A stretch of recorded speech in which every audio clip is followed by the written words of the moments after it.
Legal history and legal systems. আচ্ছা, এখানে যেটা লিখছি এটা উচ্চারণ কি ভাই বলেন তো? হিস্ট্রি। হিস্ট্রি আপনি বলেন। হিস্ট্রি। হিস্ট্রি এটা আমরা স্বাভাবিকভাবে উচ্চারণ করলে কি আছে? হিস্টোরি। হিস্টোরি বা হিস্টোরি এই টাইপের আছে আসলে, কিন্তু এটা সঠিক স্পেলিং হবে হচ্ছে হিস্ট্রি। ঠিক আছে, এটা লিগ্যাল হিস্ট্রি। আর এটার অর্থ হচ্ছে কি? ইতিহাস। ইতিহাস। আর এদিকে লিগ্যালের বাংলা হচ্ছে আইনগত বা আইনি। আইনি বা আইনগত। তাহলে লিগ্যাল হিস্ট্রি মানে হচ্ছে আইনি ইতিহাস। তার মানে আমাদের যে বাংলাদেশে বর্তমানে আমরা যে লিগ্যাল পজিশনে আছি, যে লিগ্যাল সিস্টেমসের মধ্যে আছি, পূর্বে কীরকম ছিল সেটাই হচ্ছে এই লিগ্যাল হিস্ট্রি আলোচনার বিষয়। আর লিগ্যাল সিস্টেমসটা হচ্ছে বর্তমান সময় আমাদের সমাজে, আমাদের দেশে কোন টাইপের সিস্টেমসটা রয়েছে।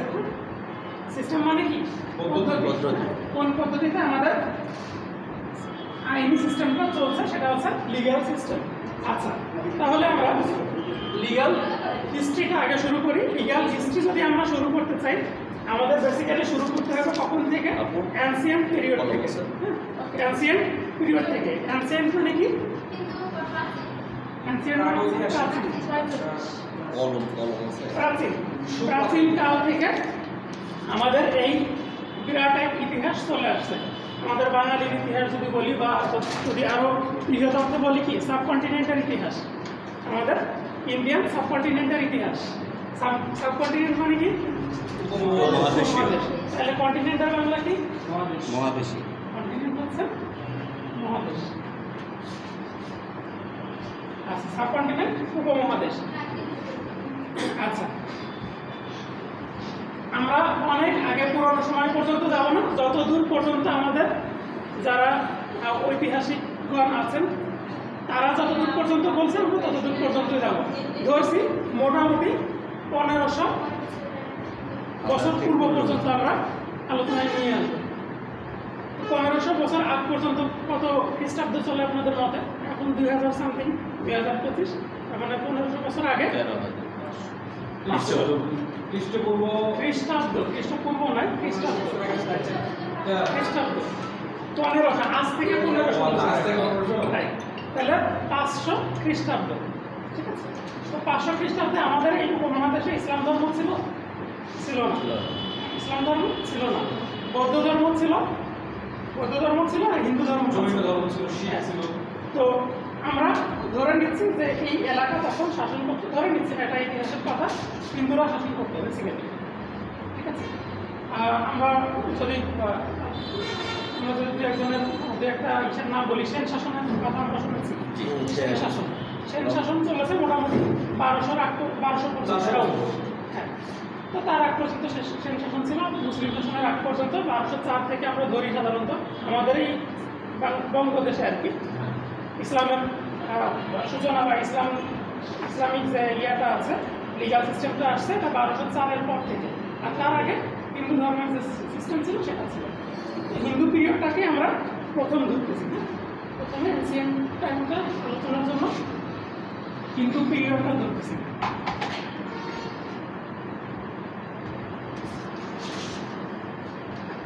আচ্ছা, আগে আমরা সবগুলো ভাগ করে নিই। ফার্স্ট হচ্ছে হিন্দু পিরিয়ড, তারপর হচ্ছে মুসলিম পিরিয়ড, ব্রিটিশ পিরিয়ড,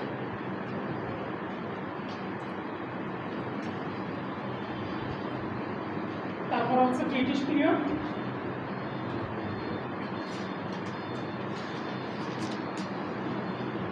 তারপর হচ্ছে পাকিস্তান পিরিয়ড। তাই না? পাকিস্তান পিরিয়ড।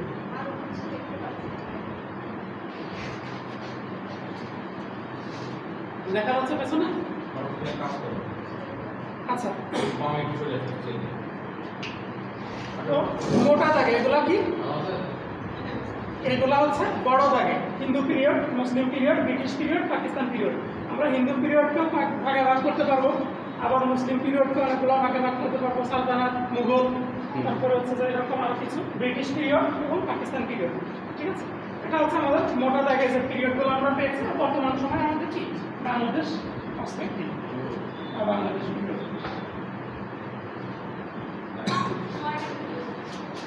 যেটা আমরা বলতেছি 71 প্লাস 71 এর পর থেকে 1971 এর পর থেকে যে পিরিয়ডটা চলে আসে সেটা আমাদের সমসাময়িক বাংলাদেশি পিরিয়ড বলছি আমরা।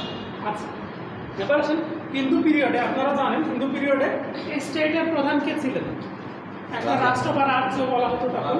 রাজা কে ছিলেন? কিং, রাজা ছিলেন। এগুলো মুছে দিলাম, একটা রাখছি।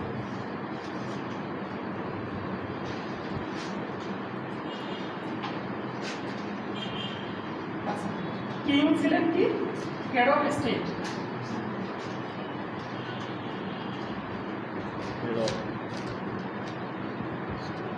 একক কর্তৃত্ব ছিল তার, যেখানে যাই হোক না কেন তিনি ছিলেন সবকিছু মাথা।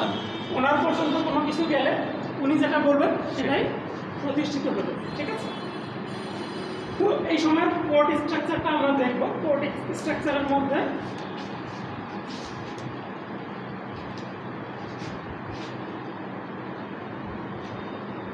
হিন্দু পিরিয়ডের কোর্ট স্ট্রাকচার। জি, কোর্ট স্ট্রাকচার মানে কোন টাইপের কোর্টগুলো ছিল সেগুলো। হ্যাঁ, কোর্টের মধ্যে সব থেকে বড় যে কোর্টটা ছিল তার নাম ছিল কিংস কোর্ট।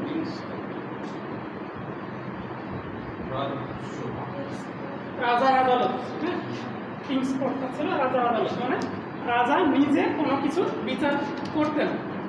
বিশেষ বিশেষ ব্যাপারগুলো, ভাইটাল ব্যাপারগুলো উনি দেখতেন। সবচেয়ে গুরুত্বপূর্ণ যে বিষয়গুলো উনি দেখতেন। আচ্ছা, তারপরে আসছে চিফ জাস্টিস কোর্ট।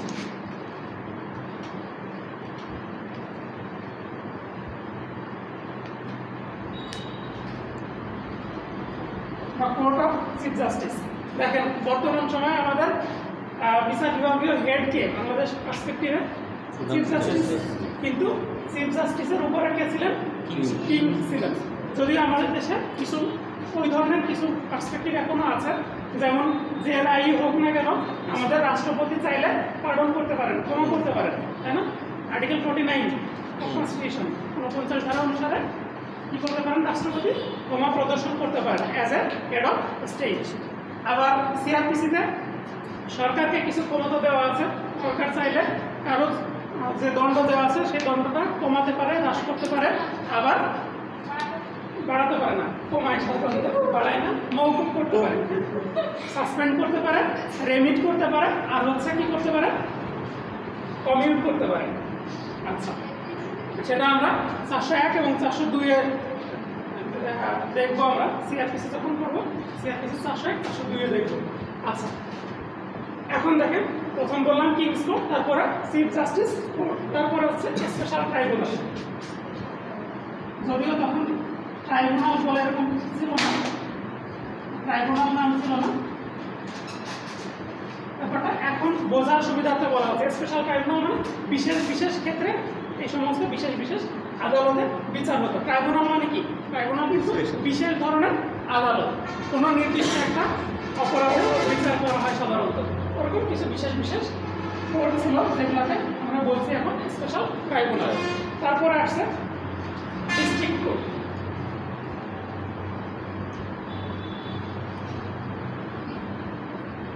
বা বলা হচ্ছে town court. Town court, district court অথবা টাউন কোর্ট। এগুলো কেমন? এগুলো হচ্ছে ধরেন একটা ডিস্ট্রিক্টের দায়িত্বে, মানে তখন তার ডিস্ট্রিক্ট বলছে না বা জেলাও বলছে না, অন্য কোনো নামে হয়তো ডাকতো, বা মহকুমা বা এরকম টাইপের, মানে একটা নির্দিষ্ট টেরিটরির জন্য অল্প জায়গা নিয়ে এরকম একটা টেরিটরি, ওইখানে দায়িত্বে যারা থাকতেন সেই সমস্ত মানুষগুলো, হ্যাঁ পরগনাও বলা যেতে পারে। পরগনা যদিও পরে এসছে, অনেক পরে ব্রিটিশ পিরিয়ডে পরগনাগুলো বলা হতো। তো ওই আমরা ধরে নিচ্ছি এটা একটা টেরিটোরিয়াল এরিয়া, একটা জায়গা।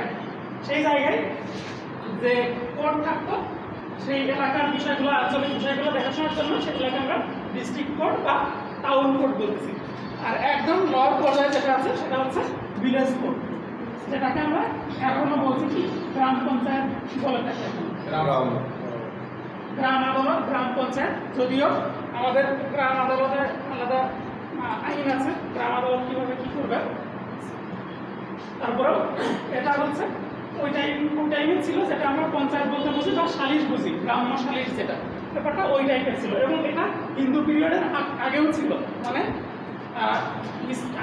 আমরা যদি সামাজিক বিজ্ঞানের হিস্ট্রিতে যাই, যে সমাজবিজ্ঞান যেটা বলে যে আদিকালে মানুষ হচ্ছে যে বনে বাজারে বসবাস করতে ইত্যাদি ইত্যাদি করতে, আমরা যদি সেই পার্সপেক্টিভে ধরি, তবুও সেখানে যে ভিলেজ কোর্টের যে নোশনটা ছিল, যেমন সেখানে সম্প্রদায় ভিত্তিক মানুষ বসবাস করতো। তো একটা সম্প্রদায়ের সাথে আর একটা সম্প্রদায়ের কোনো ঝামেলা হইলে তারা সেগুলো ওই সম্প্রদায় ভিত্তিক যে কোর্টগুলো বা বিচার বা সালিশ এগুলোর মাধ্যমে সমাধান করতো। ঠিক আছে? তো মোটা দাগে এই ছিল হিন্দু পিরিয়ডের কোর্ট স্ট্রাকচার। সবচেয়ে বড় ছিল কিংস কোর্ট। এই কিংস কোর্টের বিচারক কে ছিলেন? রাজা নিজেই ছিলেন। এবং তার অ্যাসোসিয়েটস যারা ছিল তাকে কারা সহযোগিতা করতো? বিশেষ করে হিন্দু পণ্ডিতরা, যাদেরকে আমরা ব্রাহ্মণ বলে থাকি। ঠিক আছে? ব্রাহ্মণরা বেসিক্যালি কি ছিলেন কিংস কোর্টে? তারা বর্তমান সময়ে অ্যাডভোকেটরা যেমন, তারা ওই সময় ওই কাজগুলো পরিচালনা করতেন।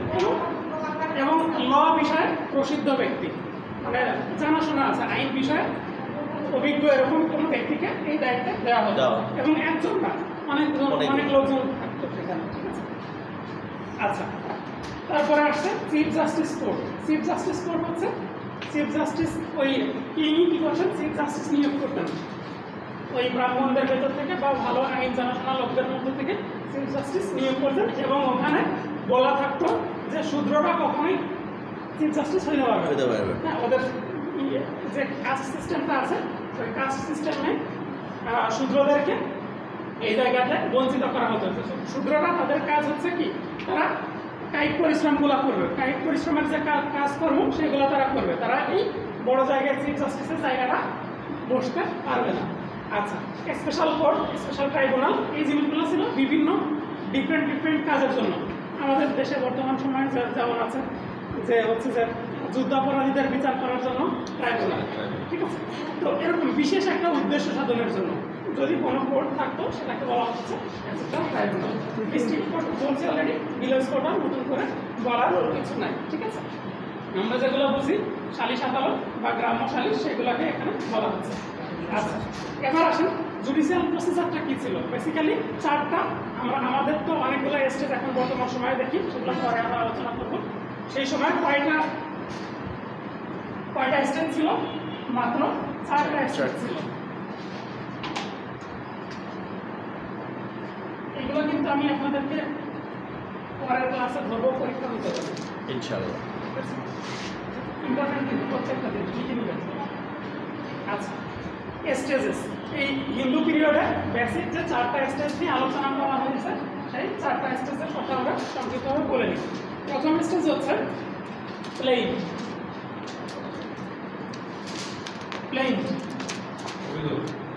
অভিযোগ দায়ের।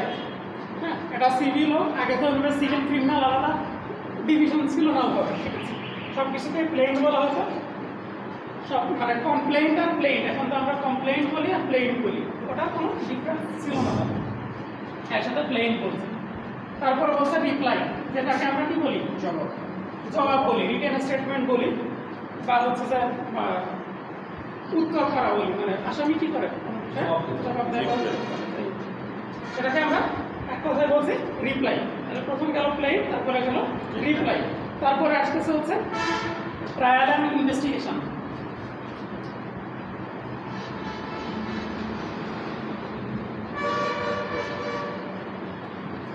বিচার এবং তদন্ত একসাথে এটা চলতো। আমাদের তো এত প্রসিজার মেনটেন করা হতো না তখন। তাদের নির্দেশে কোর্টের যে বিচারক থাকতেন, তার ডিসক্রিপশনারি পাওয়ারে তিনি যেভাবে নির্দেশনা দিতেন সেইভাবে কাজগুলো পরিচালিত হতো। এক এক এলাকায় হয়তো এক এক রকমভাবে পরিচালিত হতো। লাস্ট স্টেজ হচ্ছে ভার্ডিক্ট। ভার্ডিক্ট মানে হচ্ছে রায়। ভার্ডিক্ট মানে হচ্ছে রায়। ঠিক আছে? বাংলাতে আমি লিখে দিই একটু। অভিযোগ, জবাব,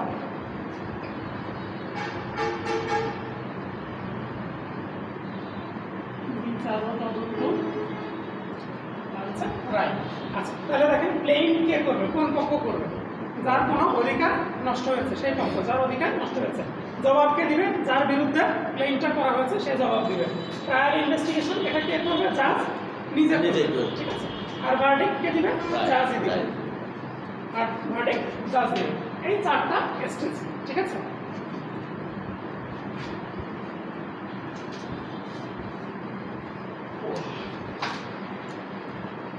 লেখা শেষ? আচ্ছা, এবার একটা গুরুত্বপূর্ণ এবং ইন্টারেস্টিং জিনিস আলোচনা করব।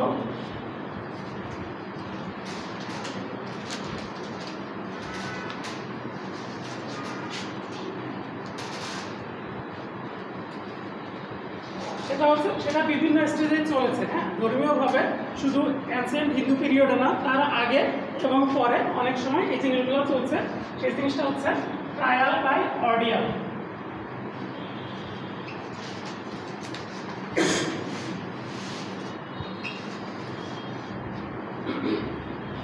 ট্রায়াল বাই অর্ডিয়াল এর মানে কি? ট্রায়াল মানে কি? বিচার। বাই মানে মাধ্যমে, কিসের মাধ্যমে? অর্ডিয়াল। অর্ডিয়াল মানে কি কেউ জানেন? অর্ডিয়াল অর্ডিয়াল মানে হচ্ছে অগ্নি পরীক্ষা। অগ্নি পরীক্ষা, ও ঠিক আছে। হিন্দু পিরিয়ডে অগ্নি পরীক্ষা ছিল তো স্যার? অগ্নি পরীক্ষা, ঠিক আছে। পরীক্ষা বানানো দুইটাই, বর্তমান বানানো অনুযায়ী হয় প্রশিক্ষক দেয়, আগে বানানো অনুযায়ী দীর্ঘায়িকার দেয়। হ্যাঁ বলেন। না বুঝতে পারছি। আচ্ছা, ট্রায়াল বাই অর্ডিয়াল এটা হচ্ছে অগ্নি পরীক্ষা। এখন কথা আছে, অগ্নি পরীক্ষা শুধু কি আগুনের উপরতে হাঁটা? না, কাছের উপরতে হাঁটা আছে। এক্স্যাক্টলি। এই অগ্নি পরীক্ষা বলতে বোঝানো হচ্ছে খুব কঠিন পরীক্ষা।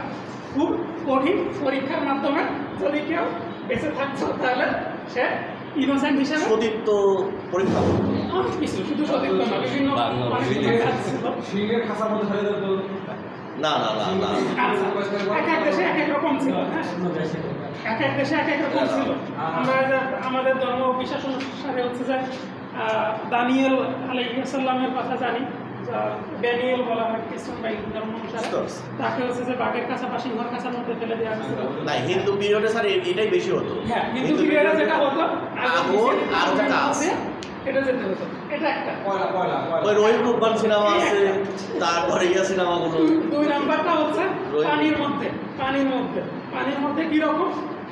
যে ব্যক্তি যার বিরুদ্ধে অভিযোগ করা হয়েছে, সাধারণত এগুলো হতো গুরুতর অভিযোগের সময় জায়গাগুলোতে, যার বিরুদ্ধে অভিযোগ করা হয়েছে তাকে পানির মধ্যে ডুব দিয়ে থাকতে হবে এবং তীর নিক্ষেপ করা হবে তার দিকে, এবং নির্দিষ্ট একটা সময় বলে দেওয়া যে এতক্ষণ তাকে পানির নিচে থাকতে হবে। পানির নিচে যদি ততক্ষণ সে জীবিত থাকে তাহলে সে ইনোসেন্ট, বুঝলেন? পানির নিচে ততক্ষণ জীবিত থাকলে ইনোসেন্ট, আর উঠে পড়লে তীরের আঘাতে কিন্তু সে জর্জরিত হবে। এই হচ্ছে ব্যাপার। এটা ছিল অর্ডিয়াল বাই ওয়াটার। তাহলে অর্ডিয়াল কয়েকটা প্রকার ছিল। একটা হচ্ছে অর্ডিয়াল বাই ফায়ার, বাই ওয়াটার,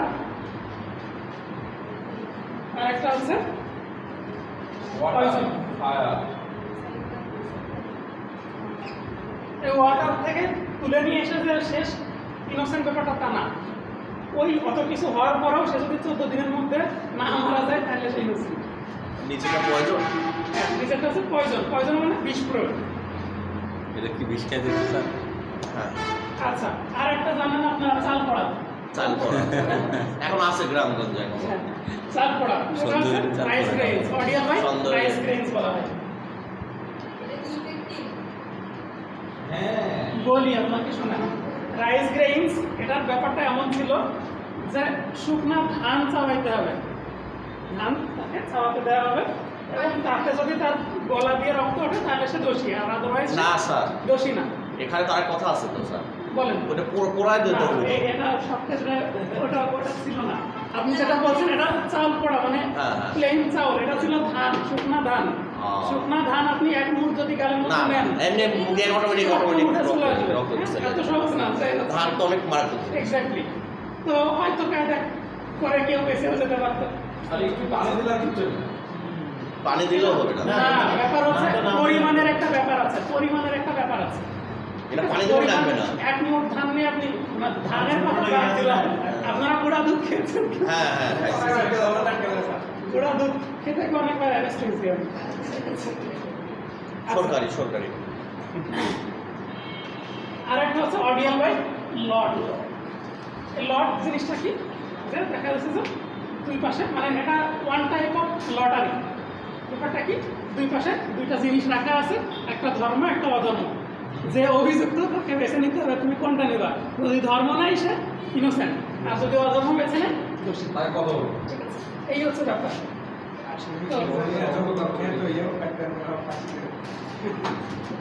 না আগের যে সিস্টেম এটা কোন ছিল মনে থাকবে তাহলে একটা ফায়ার ওয়াটার পয়জন অ্যাসিড লট মনে থাকবে। অগ্নি পরীক্ষা। আচ্ছা, এটা গেল হিন্দু পিরিয়ড। অর্থাৎ হিন্দু পিরিয়ড থেকে আমরা বিদায় নিচ্ছি, মুসলিম পিরিয়ডে পদার্পণ করব। আচ্ছা, মুসলিম পিরিয়ড ছিল মোটামুটি 1204 থেকে, যদিও সাবকন্টিনেন্টে বেশ আগেই এসছে, 1200 আগেই এসছে। তো আমরা আমাদের বঙ্গদেশে বা বর্তমান যে বাংলাদেশের টেরিটরি সেটার মধ্যে আমরা হিসাব করি সাধারণত 1204 থেকে, যেটা হচ্ছে সর্বপ্রথম নদিয়া দখল করে, তাই না? আমাদের ইমান এরিয়া, ইমান এলাকা নদিয়া দখল করার মাধ্যমে মুসলিম শাসনের গোড়াপত্তন শুরু হয় বঙ্গদেশে। আচ্ছা, তো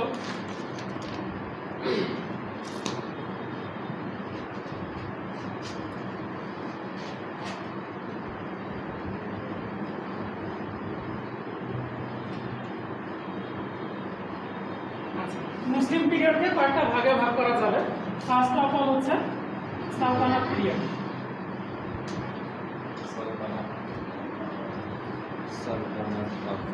সালতানাত পিরিয়ড কাকে বলা হচ্ছে, যে সুলতানরা যে শাসনটা করতেন, দিল্লির সুলতানরা। সুলতান মুবারক শাহ, বাবর, জহিরুদ্দিন বাবর। জহিরুদ্দিন বাবর সুলতান ছিলেন না, সম্রাট ছিলেন। একটু মাথায় রাখবেন এটা, এনারা কিন্তু সুলতান। আর যারা ছিল তারা ছিল সম্রাট, এম্পায়ার। মুঘলরা এম্পায়ার ছিলেন। মুঘল সাম্রাজ্য প্রতিষ্ঠা।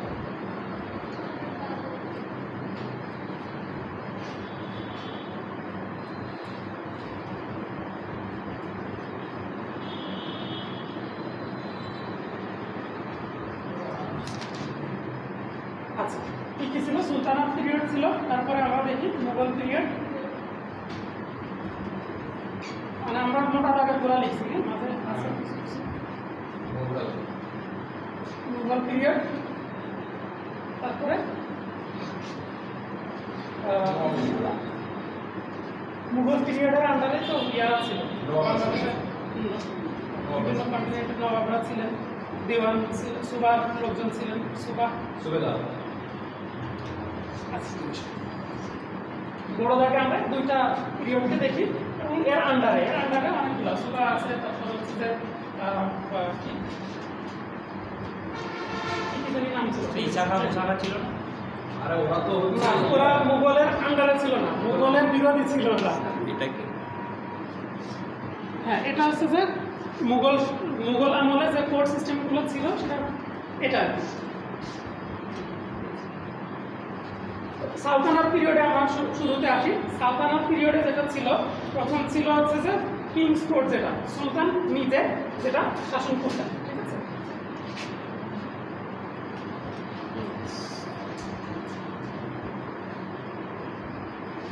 কিংস কোর্ট, সুলতান নিজে শাসন করতেন কোনো কিছু। তো এটা বেসিক্যালি মুসলিম পিরিয়ডে দুইটাই গভর্নর বলা হয়। মুঘল এটা বড় তাকে বলছে, বড় তাকে এদেরকেই হচ্ছে যে বিভিন্ন ভাগ করা হয়েছে। আবার অল্প সময়ের জন্য কোনো কোনো ইয়ারা আসছে, এটাকে ওইভাবে করে ইয়ে করা হয়। দুইটাই বলব। আচ্ছা, হ্যাঁ,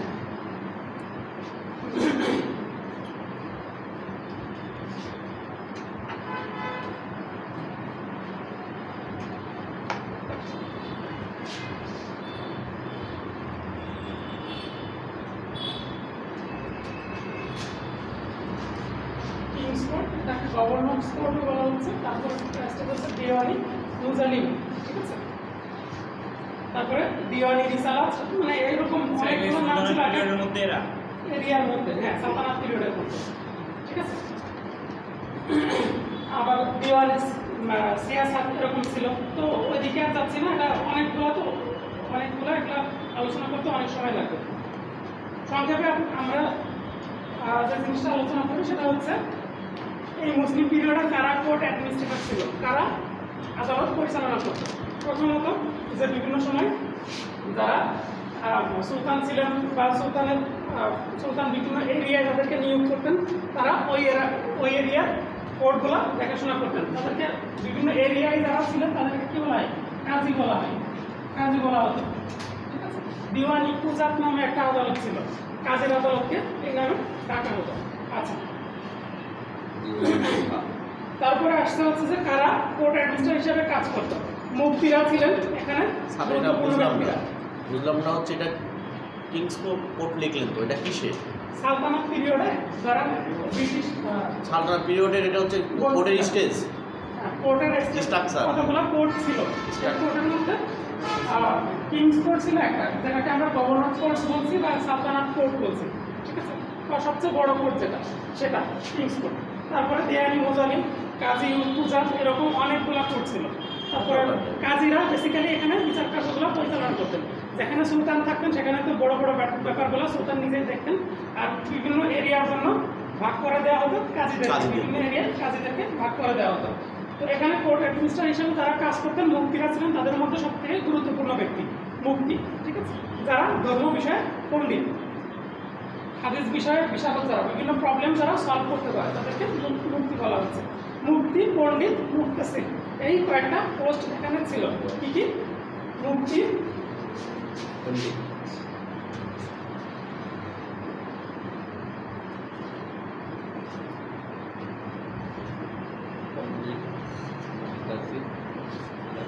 এরকম কিছু ড্যাডব্যাক একটা লাগবে বা এরকম কিছু একটা নামে ছিল।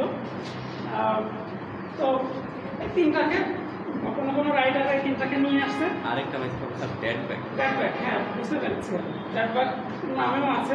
তো কোনো কোনো রাইটারে এই তিনটাকেই নিয়ে আসছে বেসিক্যালি, কোনো কোনো রাইটার ড্যাডব্যাককেও নিয়ে আসছে।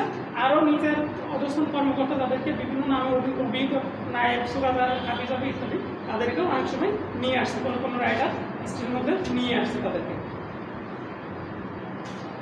বেসিক্যালি ড্যাডব্যাক যিনি ছিলেন উনি হচ্ছে রেজিস্ট্রার পোস্টে উনি কাজ করতেন বেসিক্যালি।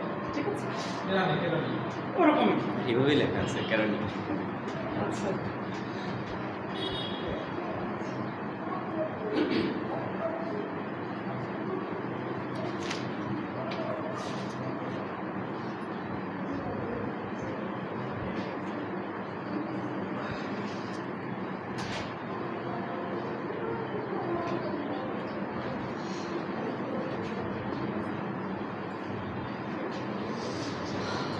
আচ্ছা, আমি একটু স্কিপ করে যাচ্ছি, এটা খুব বেশি ইম্পর্টেন্স নাই মাঝের জিনিসগুলোকে। যে প্রভিন্সিয়াল কোর্টে অনেকগুলো ডিফারেন্ট ছিল, ডিস্ট্রিক্ট কোর্টে অনেকগুলো ডিফারেন্ট ছিল, এগুলোর মধ্যে আর যাচ্ছি না। মোগলের যেগুলো আছে আমি আলোচনা আছে, সব শর্টে শেষ করছি। মুঘল টাইমে টোটাল বড় কোর্ট ছিল তিনটা। কি কি? এম্পারার কোর্ট ছিল, কোর্ট অফ চিফ জাস্টিস ছিল, আর হচ্ছে রেভিনিউ কোর্ট ছিল। মুঘল পিরিয়ডে সর্বপ্রথম রেভিনিউ কোর্টটাকে আলাদা করা হয়। রেভিনিউ মানে কি? রেভিনিউ হচ্ছে রাজস্ব, যেখান থেকে খাজনা টাজনা আদায় করা হয়, এটা হচ্ছে রেভিনিউ কোর্ট বলা হচ্ছে। তো মুঘল শাসন আমলে বড় কোর্ট ছিল কয়টা? তিনটা। কোর্টস অফ ক্যাপিটালে তিনটা কোর্ট ছিল।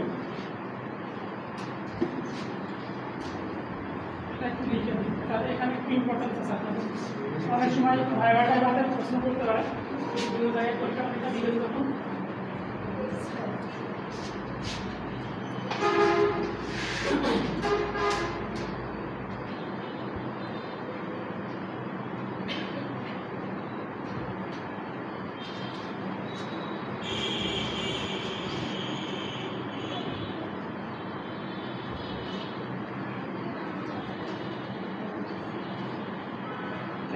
ক্যাপিটাল কোর্টস বা কোর্টস অফ ক্যাপিটাল, হ্যাঁ, এটা মানে রাজধানীতে কি কি কোর্ট ছিল, রাজধানীর কোর্টগুলো এখানে আলোচনা করা হয়েছে।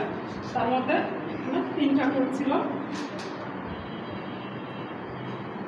একটা হচ্ছে এম্পারার কোর্ট,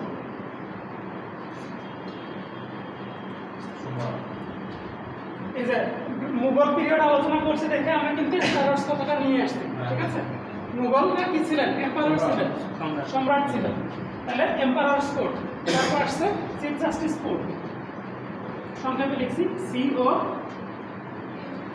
সিজে, কোর্ট অফ চিফ জাস্টিস। ঠিক আছে, কোর্ট অফ চিফ জাস্টিস। আর একটা হচ্ছে রাজস্ব court of revenue, revenue court. এটা হচ্ছে কি ছিল? ক্যাপিটাল কোর্টের আন্ডারে। ঠিক আছে, এরপরে ছিল প্রভিন্সিয়াল কোর্ট। মানে প্রভিন্স মানে কি? পরগনা বা রাজ্য, এটা একটা ছোট ছোট জায়গা। প্রভিন্সিয়াল কোর্ট ছিল অনেকগুলা।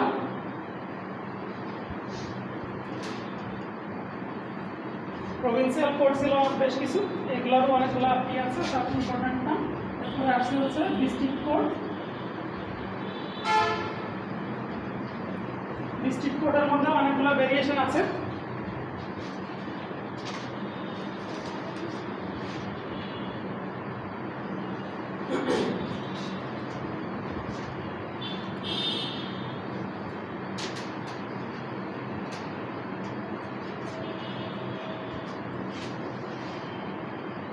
ওটা কি লিখবেন ডিস্ট্রিক্ট কোর্টে?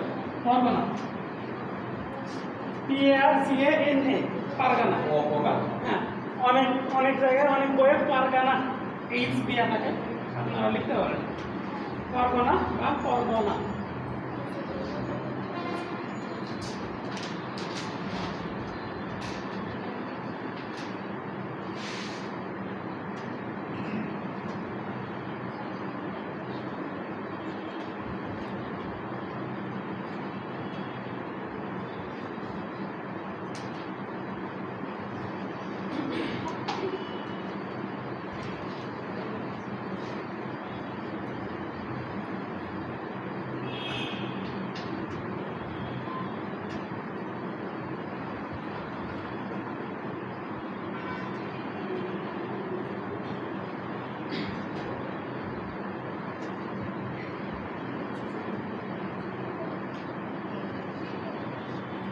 লিখছেন?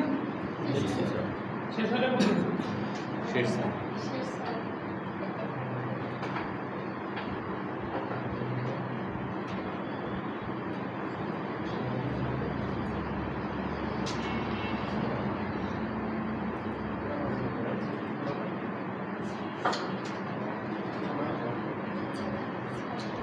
হলো? শেষ? এবার আসেন এই সময়ে ক্রাইমগুলো দেখি। ক্রাইমগুলোকে ভাগ করা হয়েছিল তিনটা ভাগে। কয় ভাগে?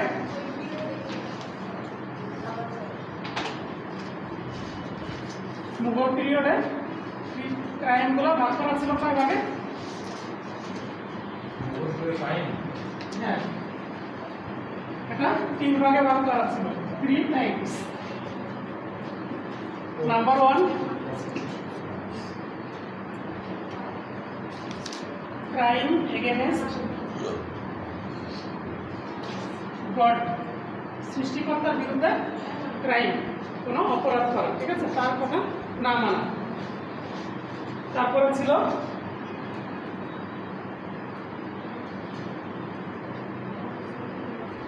ক্রাইম এগেনস্ট কিং, বা তখন তো এম্পায়ার ছিলেন, এম্পায়ার। আর 3 নাম্বার ছিল ক্রাইম এগেনস্ট প্রাইভেট পারসন, মানে একজন ব্যক্তির সাথে আরেকজন ব্যক্তির কোনো ঝামেলা বা ক্রাইম। ঠিক আছে, তাহলে crime against God, crimes against king অথবা empire, crimes against private person, এই 3। ওয়ালাইকুম আসসালাম।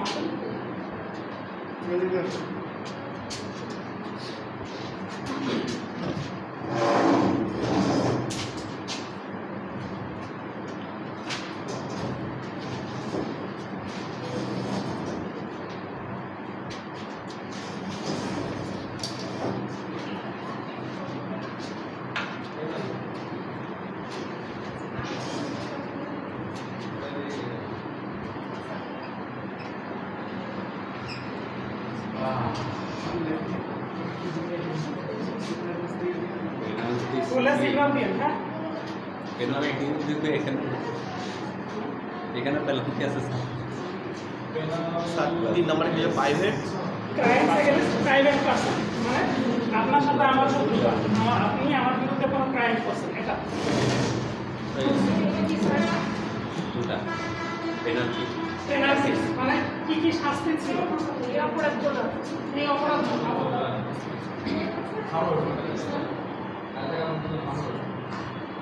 পেনাল্টি মানে আমি ভাবছি ক্রিস্টিয়ানো রোনালদোরে পেনাল্টি মারতে দিবে। থিওরি অফ পানিশমেন্ট, এটা পেনাল কোডের বিষয়, পেনাল কোড আমরা যখন পড়বো তখন পড়বো, ঠিক আছে? থিওরি অফ পানিশমেন্ট তো আমাদের বর্তমান পার্সপেক্টিভে 5 প্রকার শাস্তির ব্যবস্থা আছে। তো মুঘল পিরিয়ডে বেসিক 3টা ফর্মুলায় শাস্তি দেওয়া হতো, সেই 3টার মধ্যে হয়েছে পর্যন্ত লেখা। জি আচ্ছা, একটা হচ্ছে হাত,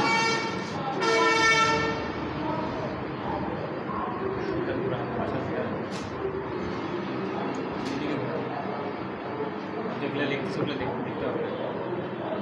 ফিক্সড পানিশ হাত এই যে ডিডি হাত, এটা হচ্ছে ফিক্সড পানিশমেন্ট। সমস্যা ওদিকে ওদিকে যাবো পানি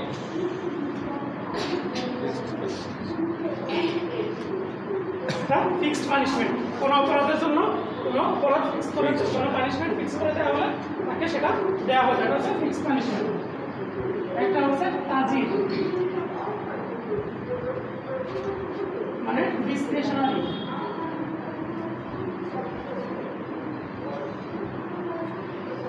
পানিশমেন্ট তাজির। আর একটা আছে কিসাস, এটার সাথে আপনারা পরিচিত, কিয়াস না কিসাস, কিসাস কিউ আই দেয় কেউ কেউ কিউ ওয়াই দেয়, কিসাস।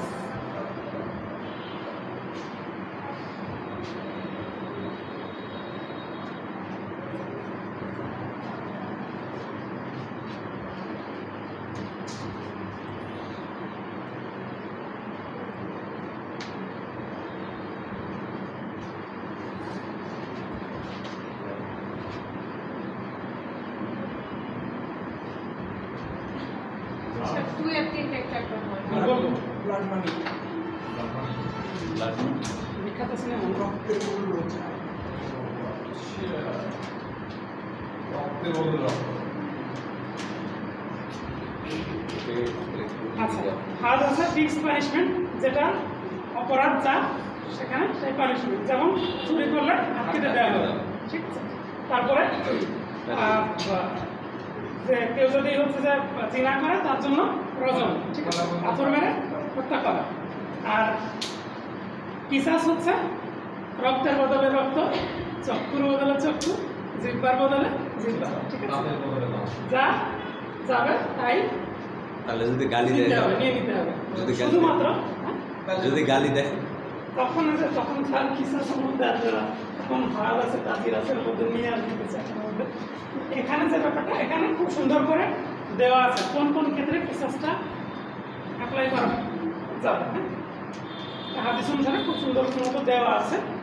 এবং এখানে শর্ত আছে যে ধরেন কেউ কাউকে খুন করছে, তার পরিবার যদি ব্লাড মানে রক্তপান নিয়ে তাকে ক্ষমা করে দিতে রাজি হয় তাহলে করা যাবে, যদি না হয়, যদি স্যাটিসফাইড না হয় তাহলে তাকে মৃত্যুদণ্ড দিতে হবে। সৌদি আরবে 20 বছর দিয়ে কাকে মনে হয় এরকম একটা কাহিনী হয়েছিল, আপন স্বাস্থ্য ভাই মেরে দিয়েছিল কোনোভাবে, মানে পরিবার মানেনি, তার মৃত্যু হিসাবে নাকি, এই হচ্ছে ব্যাপার। তো এই টাইপের সিস্টেমগুলো তখন ছিল।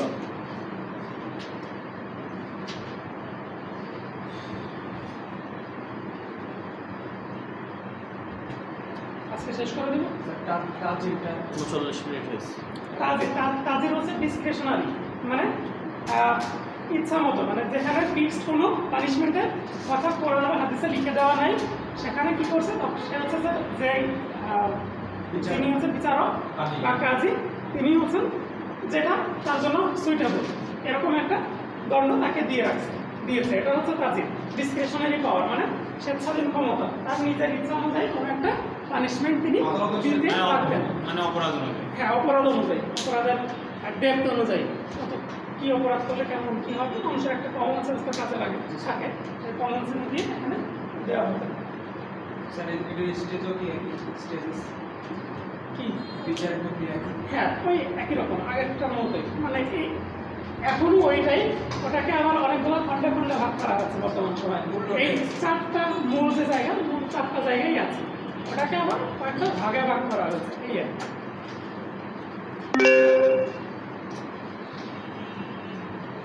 ব্রিটিশ পিরিয়ডকে আজকে আলোচনা করবো। করে দেন, এখন 40 মিনিট হয়েছে, 20 মিনিট করা আচ্ছা, যাবে। তাহলে ব্রিটিশ পিরিয়ড period একটু বড় আলোচনা, মানে অনেকগুলো ধাপ। আর পাকিস্তান করে দেন।